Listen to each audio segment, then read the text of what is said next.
second topic of this chapter is designing the business portfolio. After developing company's mission statement and objectives, management should now plan its business portfolio. Mission statement बनाने के और objective set करने के बाद company को आगे बढ़ना चाहिए और बिजनेस पोर्टफोलियो डिस्क्राइब करना चाहिए या डेवलप करना चाहिए. Now what is business portfolio? Business portfolio is the one that best fits with the company's strengths and weaknesses to the opportunities in the environment. In simple terms, in other words, it's a kind of document. ये एक document type का होता है जिसमें company के बारे में information available है, कंपनी क्या करती है, कंपनी के एसेट्स क्या हैं और कंपनी का मिशन क्या है, ये सब कुछ इसमें आ जाता है. और कंपनी के बारे में जो इंफॉर्मेशन, जो ज़रूरी इंफॉर्मेशन है, वो सब कुछ इसकी अवेलेबल है. उसकी स्ट्रेंथ से रिलेटेड उसकी वीकनेसेस हैं और वो कौन सी अपॉर्चुनिटी को ग्रैब कर सकती है. Business portfolio planning, it involves 2 steps. First, analysing companies current business portfolio, जो कंपनी का करंट बिजनेस पोर्टफोलियो है उसको एनालाइज करना. Second, to shape the future portfolio, कि फ्यूचर में इस पोर्टफोलियो को किस तरह से शेप करना है या इसको किस तरह से थोड़ा सा मॉडिफाई करना है. Following are the details of these 2 steps. Number 1, analyzing the current business portfolio. The important and major activity in strategic planning is portfolio analysis. Here, company will carefully analyze the business and its products. Companies want to put strong resources into profitable business and phase down or drop its non-profitable businesses. Strategic planning की जो major activity है, it is the portfolio analysis. इसमें हम क्या करते हैं कि company के जो बिजनेसेस हैं और उसके प्रोडक्ट्स को केयरफुली एनालाइज करते हैं. इन द एंड या लेटर ऑन हम क्या करेंगे कि कंपनी की जो प्रॉफिटेबल बिजनेसेस हैं या प्रोडक्ट्स हैं उनको हम कंटिन्यू करेंगे और जो बिजनेसेस या प्रोडक्ट्स नॉन प्रॉफिटेबल हैं उन्हें हम ड्रॉप डाउन करते जाएंगे. Management first identifies the key businesses units of the company.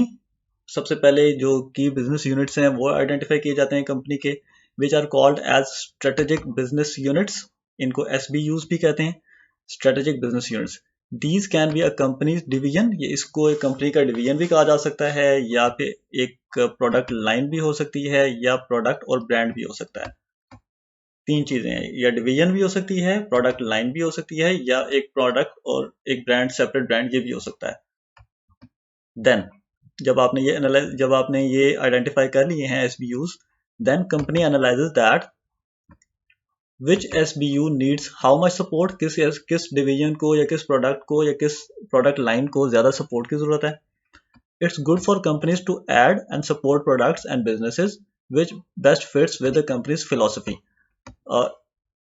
ये अच्छा है या इट इज़ बेस्ट कि कंपनी उन प्रोडक्ट्स को या उन बिजनेसेस को सपोर्ट करे जो कंपनी की फिलॉसफी के साथ मैच करती हैं. Its purpose is to find ways how companies can best utilise its strengths. For this purpose SBUs are analyse on 2 important dimensions. Companies कैसे अपने स्ट्रेंथ्स को बेस्ट यूटिलाइज कर सकती हैं, और there are 2 following dimensions. First is the attractiveness of SBU, मतलब कोई भी जो डिवीजन है या कोई प्रोडक्ट है या प्रोडक्ट लाइन है उसकी अट्रैक्टिवनेस कितनी है मार्केट में या इंडस्ट्री में, मतलब उसकी डिमांड कितनी है. सेकंड, उसकी स्ट्रेंथ कितनी है या वो किस पोजीशन में फॉल करता है मार्केट में या इंडस्ट्री में. Boston presented the best known portfolio planning method. इसको BCG मैट्रिक्स भी कहते हैं. Boston consulting group, BCG matrix. The BCG approach. By using BCG matrix, companies classify all its SBUs, सबको classify करते हैं according with the growth share matrix. देख लेते हैं इसको. On the vertical axis, vertical इसको कहते हैं, there is market growth rate, कि उसका growth rate कैसा है प्रोडक्ट का या SBU का, which depicts market attractiveness, कि वो मार्केट में कितनी अट्रैक्शन उसकी अवेलेबल है SBU की. और हॉरिजॉन्टल एक्सिस पे रिलेटिव मार्केट शेयर है कि उस प्रोडक्ट का मार्केट शेयर कितना है market. It is a measure of company strength in the market. इसको देख लेते हैं यहाँ से एक दफ़ा, देन इसको डिटेल में पढ़ लेंगे। कैश काउ में मार्केट ग्रोथ भी लो है और इसका जो मार्केट शेयर है वो हाई है बहुत ज़्यादा। स्टार्स हैं, स्टार्स का मार्केट शेयर भी हाई है और मार्केट ग्रोथ रेट भी हाई है। डॉग्स, डॉग्स का मार्केट ग्रोथ रेट भी कम है और जो इसका मार्केट शेयर है वो भी बहुत कम है। अगर हम क्वेश्चन मार्क्स की बात करें तो क्वेश्चन मार्क्स का मार्केट ग्रोथ रेट ज्यादा है बट इनका मार्केट में शेयर रेट जो है वो बहुत कम है।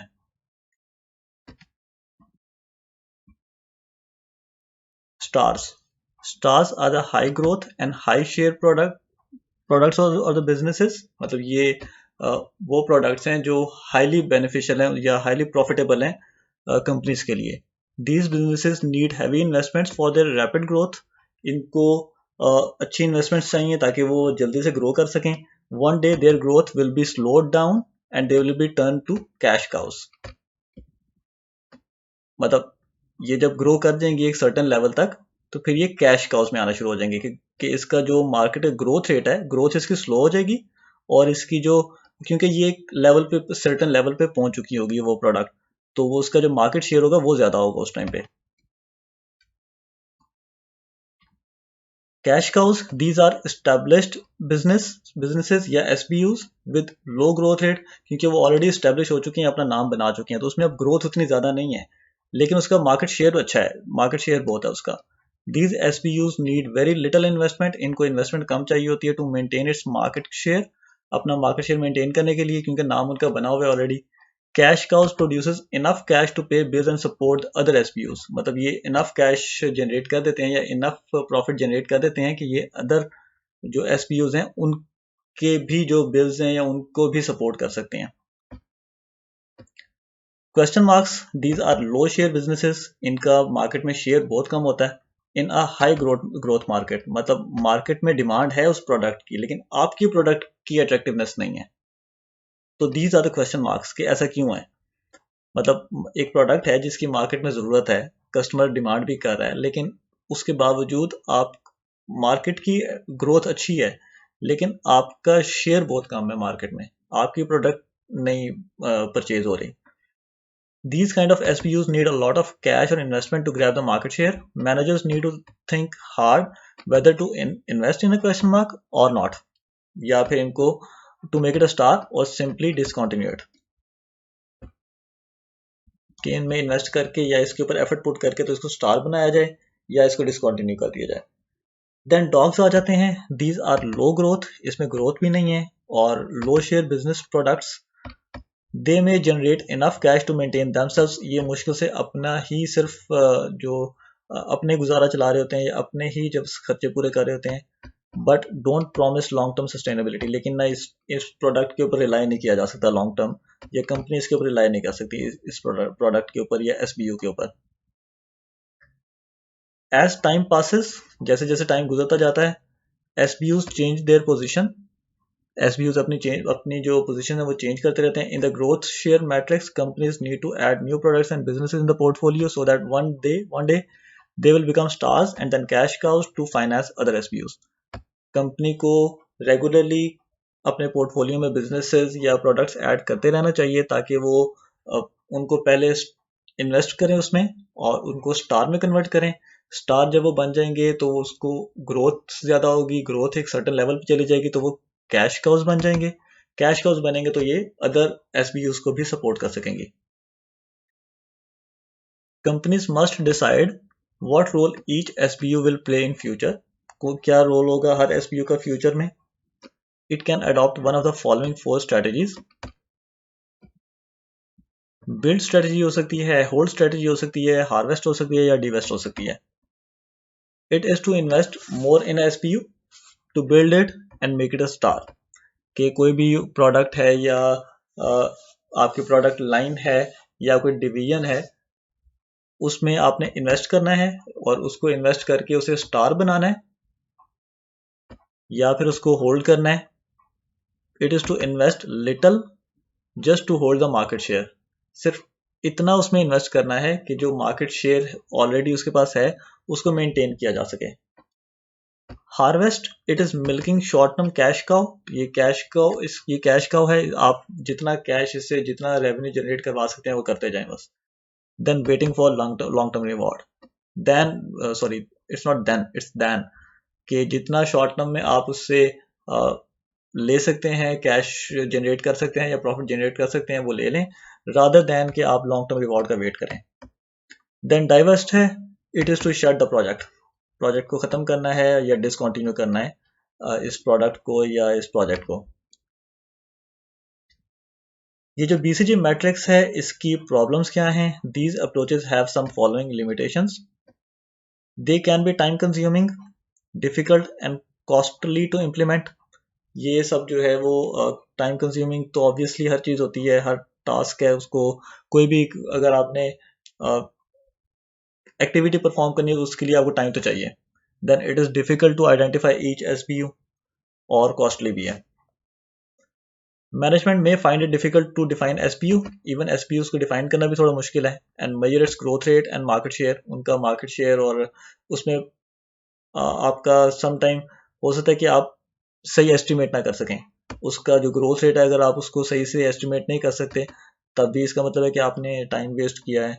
और अगर आप उसके मार्केट शेयर को भी सही से आइडेंटिफाई नहीं कर सके तो इसका मतलब है कि, और अगर आप उसके दोनों के साथ अगर आपने कोई प्रॉब्लम किया है, आपकी कैलकुलेशंस में कोई मसला आया है और आप प्रोडक्ट को डिसकंटिन्यू कर देते हैं या उसके अगेंस्ट उससे रिलेटेड आप कोई ऐसा डिसीजन ले लेते हैं जिसको लॉन्ग टर्म कंपनी को नुकसान पहुंच सकता है, so it is difficult, it's not easy. These approaches focus on classifying current businesses and provide little advice for the future planning. इसमें फ्यूचर प्लानिंग के लिए कोई खास एडवाइस नहीं है, सिर्फ वो एक आध जगह पे जैसे कि रेगुलरली कंपनीज को प्रोडक्ट्स ऐड करते रहना चाहिए, लेकिन कौन सी प्रोडक्ट कैसी प्रोडक्ट ऐसा नहीं है। इस तरह की कोई सजेशन इसमें नहीं दी गई या इस तरह का कोई एनालिसिस या कोई प्लान, कोई रोड मैप नहीं दिया गया। Rather than formal strategic planning efforts, now it has gone more decentralized. Companies are handing over these responsibilities to cross-functional teams who are close to markets and have rich knowledge about the customers. अब ये जो analysis वगैरह हैं वो एक centralise position में जाके नहीं होते, ये कंपनीज जो हैं वो ज़्यादातर डिसेंट्रलाइज हो चुकी हैं, या लेट्स से एक कंपनी है जिसका हेडक्वार्टर जापान में है और वो अगर इंडिया में या पाकिस्तान में कहीं पे ऑपरेट कर रही है तो उसकी डिसीजन मेकिंग भी ज़्यादातर वो यहीं पे होती है। जो डिसीजन मेकिंग पावर है या जो इस तरह के मैटर्स हैं वो, इस तरह की जो रिस्पॉन्सिबिलिटीज़ हैं वो क्रॉस फंक्शनल टीम्स को दी जाती हैं, क्योंकि वो मार्केट के नज़दीक होते हैं, तो इसलिए वो अपने अपने SBUs को बेहतर तौर पे आइडेंटिफाई कर सकते हैं, ना कि कोई एक कंपनी का जो एक यूनिट बनाया जाए और वो सब SBUs को डिफाइन करे या सब SBUs को लुक आफ्टर करे। ये इट इज़ डिफ़िकल्ट, ये मुश्किल काम है।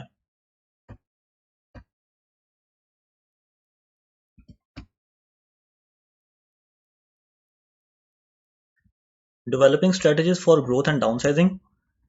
ग्रोथ और डाउनसाइजिंग के लिए स्ट्रेटजीज डेवलप करनी है। How? Designing business portfolio involves hunting new products and businesses for the future. Portfolio design करने का मतलब है कि आपने नए प्रोडक्ट्स हंट करना है कि कौन सी प्रोडक्ट्स को प्रोडक्ट लाइन में या नया बिजनेस या एज ए SBU ऐड किया जा सकता है फ्यूचर के लिए। एवरी कंपनी नीड्स ग्रोथ, हर कंपनी को ग्रोथ की ज़रूरत है अगर वो चाहती है कि वो इफेक्टिवली compete कर सके या सेटिस्फाई द स्टेक होल्डर्स, जो स्टेक होल्डर्स उसमें इन्वॉल्व हैं, और attract the top talent from the market, कि आपने इंटेलिजेंट लोग जो हैं वो हायर करने हैं। तो इन सब चीज़ों के लिए what you need is the growth. At the same time growth के साथ साथ वो growth companies need to be careful about companies main objective is to manage the profitable growth. सिर्फ ग्रोथ नहीं बल्कि profitable growth. Following mention in the picture is a useful device for identifying growth opportunities, कि आपने growth कैसे करनी है market में। This is called as the product market expansion grid. इस पिक्चर को देख लेते हैं, देन नीचे इसकी डिस्क्रिप्शन भी अवेलेबल है। What is market penetration? Market penetration क्या है कि आप जो एग्जिस्टिंग मार्केट है, जिस मार्केट में आप ऑलरेडी ऑपरेट कर रहे हैं कंपनी, एग्जिस्टिंग प्रोडक्ट के थ्रू आप पेनिट्रेट करें, मतलब एक ही वही प्रोडक्ट है और वही मार्केट है, तो आप उसमें कोई डिफरेंट स्ट्रेटजीज अडॉप्ट कर सकते हैं। लाइक आप अपनी डिस्काउंट्स ऑफर कर सकते हैं, आप प्राइस जो है वो उसको कट डाउन कर सकते हैं, फर्दर प्रमोशंस दे सकते हैं, प्रमोशनल एक्टिविटीज चला सकते हैं, इस तरह की चीज़ें। मार्केट डेवलपमेंट, मार्केट डेवलपमेंट में न्यू मार्केट है, एग्जिस्टिंग प्रोडक्ट मतलब प्रोडक्ट आपकी वही है और आपने मार्केट थोड़ी सी चेंज की है, या न्यू मार्केट है। ये डेमोग्राफिकली भी न्यू हो सकती है, मतलब या जियोग्राफिकली भी न्यू हो सकती है। आप पहले एक सिटी में ऑपरेट कर रहे थे, अभी आपने सिटी चेंज कर लिया, कंट्री चेंज कर लिया। प्रोडक्ट डेवलपमेंट, न्यू प्रोडक्ट है और एग्जिस्टिंग मार्केट है, जिस मार्केट में आप ऑलरेडी काम कर रहे हैं उसमें कंपनी का क्योंकि नाम अवेलेबल है, लोग आपकी कंपनी को जानते हैं, तो आप न्यू प्रोडक्ट उसमें लॉन्च कर सकते हैं। This is called as product development. Diversification, all together एक न्यू प्रोडक्ट है और न्यू मार्केट है, आपकी कोई इस तरह से आपकी पे कोई पहचान नहीं है। इस सिर्फ ऐसा नहीं है कि आपने नई प्रोडक्ट लॉन्च करनी है और न्यू मार्केट है, आप कोई नया बिजनेस भी परचेज कर सकते हैं। जो ऑलरेडी बिजनेस चल रहा है आपने उसको परचेज कर लिया और उसको आपने ओन कर लिया है, अब आप उसको रन कर रहे हैं, ये भी डाइवर्सिफिकेशन है। Market penetration, it is to make more sales of current product line and in the existing market by bringing improvements in the marketing mix। कैसे कि आप प्रोडक्ट में वेरिएशन ले आए, style, colour etcetera, advertising, pricing, offering discounts, distribution बेहतर करके, और direct distribution to consumers भी हो सकता है। उसमें से ये होगा कि जो आपकी डिलीवरी कॉस्ट है वो भी बच सकती है, तो कस्टमर उससे भी आपकी प्रोडक्ट को प्रेफरेंस दे सकता है। Market development, next is the market development through identifying the developing new markets for its current product. For example, a clothing firm may now target females along with the existing male customers, expanding from domestic markets to international markets। वही चीज़ है जैसे मैंने आपको पहले example दी है कि आप अगर डोमेस्टिक एक कंट्री में ऑपरेट करें तो आप किसी और कंट्री में भी जाकर ऑपरेट कर सकते हैं।